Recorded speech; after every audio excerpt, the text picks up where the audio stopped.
BBC আন্তর্জাতিক সংবাদে আপনাদের সবাইকে স্বাগতম। এই মুহূর্তে আমাদের হাতে এসে পৌঁছানো ইরান, যুক্তরাষ্ট্র এবং ইসরায়েলের সকল ধরনের যুদ্ধের নতুন আপডেট আপনাদেরকে জানিয়ে দিব। শুরুতেই থাকবে সংবাদ শিরোনাম, এরপর বিস্তারিত। হরমুজ প্রণালীতে ইরানের নিয়ন্ত্রণ, আন্তর্জাতিক আইনের লঙ্ঘন।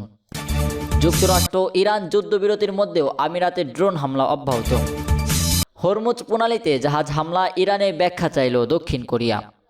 দর্শক, এতক্ষণ শুনছিলেন সংবাদ শিরোনাম, এখন বিস্তারিত।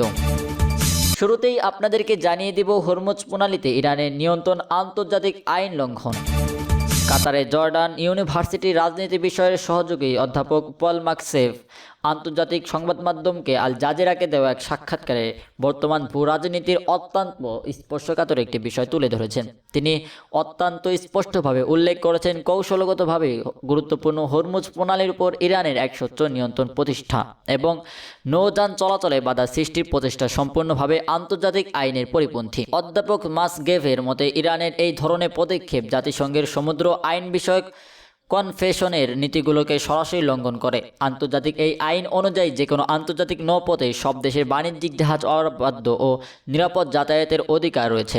ইরান এই আইন অমান্য করায় বৈশ্বিক সামুদ্রিক নিরাপত্তা ও বাণিজ্যের ক্ষেত্রে একটি অত্যন্ত বিপজ্জনক এবং ক্ষতিকর নজির সৃষ্টি হচ্ছে।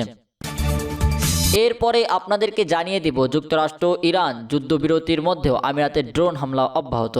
গত এপ্রিলের শুরুতে মার্কিন যুক্তরাষ্ট্র ও ইরানের মধ্যে একটি আনুষ্ঠানিক যুদ্ধবিরতি চুক্তি স্বাক্ষরিত হলেও সংযুক্ত আরব আমিরাতের উপর ড্রোন ও ক্ষেপণাস্ত্র হামলা থামেনি।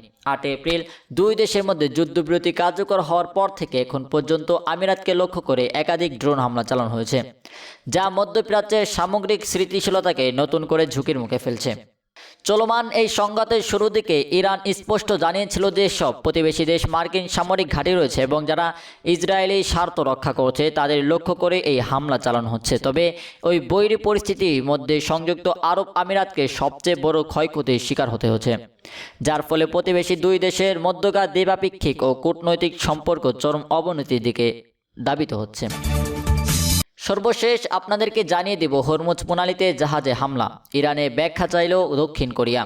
কৌশলগতভাবে অত্যন্ত গুরুত্বপূর্ণ হরমুজ প্রণালী কাছাকাছি এলাকায় দক্ষিণ কোরিয়ার একটি মালবাহী জাহাজে হামলার ঘটনার পর এর কারণ ও বিস্তারিত জানতে ইরানের কাছে আনুষ্ঠানিক ব্যাখ্যা চেয়েছিলেন দক্ষিণ কোরিয়া।